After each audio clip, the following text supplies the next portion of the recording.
Hello, my name is Vanessa Gonzalez. I'm a Spanish major and I like to go to museums and try out new restaurants. And in my experience, a good online class doesn't have multiple due dates spread out throughout the week.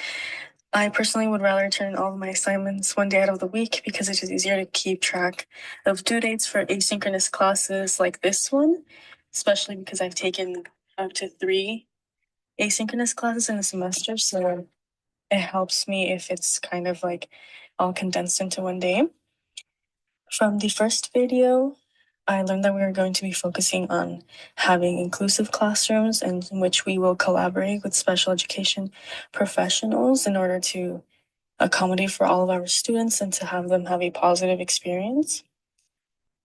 For the second video, I saw that the 13 disability categories covered under the Individuals with Disability Education Act of 2004 are autism, deafness, emotional disturbance, hearing impairment, intellectual disability, multiple disabilities, orthopedic impairment, other health impairments, specific learning disability, speech language impairments, traumatic brain injury, and visual impairment.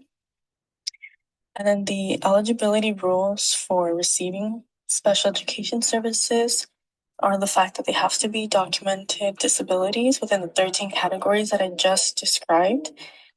And these also must have a negative impact or harm the student's performance at school, which is why they would require to have the accommodations that students in special education receive to kind of facilitate their performance. And then 2 common issues associated with adolescents and disabilities are the perception that people have with disabilities, which can affect them. For example, in the TED Talk, she brought up how the term wheelchair bound is not accurate since they use an access to a wheelchair, or being actually give the students more of a capability of living a fuller life because they can join their families and go to school on their own instead of having to stay home and actually be bed bound.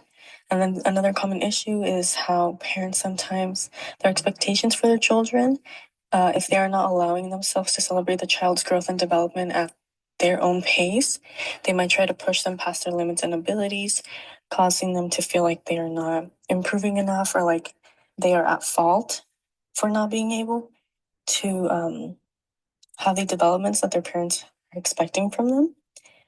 And then for the why is people first language important, I have 2 examples, which are that some people prefer to use this type of language, and it is important because it is part of who they are. But at the end of the day, they are people too, and their disability doesn't define them. It is also more respectful to use that term if you are not aware of their preference because it focuses more on them as a person who happens to have the disability. Another example is that it allows people to feel more comfortable with how you're addressing them.